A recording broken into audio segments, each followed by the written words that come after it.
एक राजा ने अपने महल में गरीबों के लिए भोजन तैयार कराया, लेकिन दुर्भाग्यवश खीर में एक सांप गिर गया। किसी को भी इसका पता नहीं चला और वो खीर गरीबों में परोस दी गई और इसे खाने से सभी गरीबों की मृत्यु हो गई। ये देखकर राजा के होश उड़ गए। उसे लगा कि उस पर गरीबों की हत्या का पाप लग गया। पश्चाताप में वो अपना महल और राज्य छोड़कर जंगलों की ओर निकल पड़ा।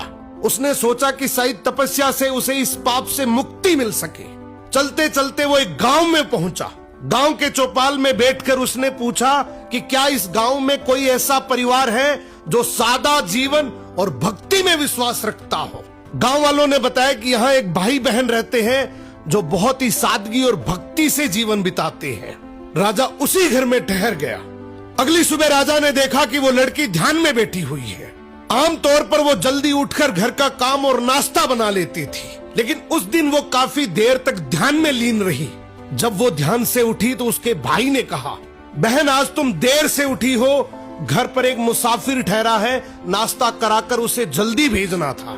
लड़की ने शांति से कहा, भैया ऊपर धर्मराज के दरबार में एक बहुत उलझा हुआ मामला चल रहा था, उसी पर ध्यान लगा था, इसलिए देर हो गई। भाई ने पूछा, कैसा मामला? लड़की बोली, एक राजा ने गरीबों के लिए भोजन बनवाया था, लेकिन दुर्भाग्यवश खीर में सांप गिर गया और वही खीर खाने से सभी गरीबों की मृत्यु हो गई। अब धर्मराज ये तय नहीं कर पा रहे हैं कि इस पाप का दोष राजा को लगे या उस सांप को या फिर उस नौकर को जिसने बिना जांचे खीर परोस दी थी। राजा ने प्रार्थना की, क्या मैं एक रात और यहाँ रुक सकता हूँ? भाई बहन ने अनुमति दे दी। उधर गांव की चौपाल में दिन भर लोग बातें करते रहे कि पता है फला राज्य के राजा ने अपने राज्य के गरीबों को हटाने के लिए उन्हें जहरीला भोजन खिलाकर मरवा दिया। बिना सच जाने लोग निंदा करते रहे।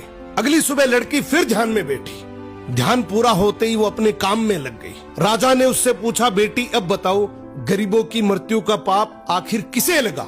लड़की ने शांत स्वर में कहा, वो पाप उन लोगों को लगा जो चौपाल पर बैठकर बिना सच जाने निंदा कर रहे थे। राजा की आंखें भर आई, ये जानकर कि वो इसका दोषी नहीं है।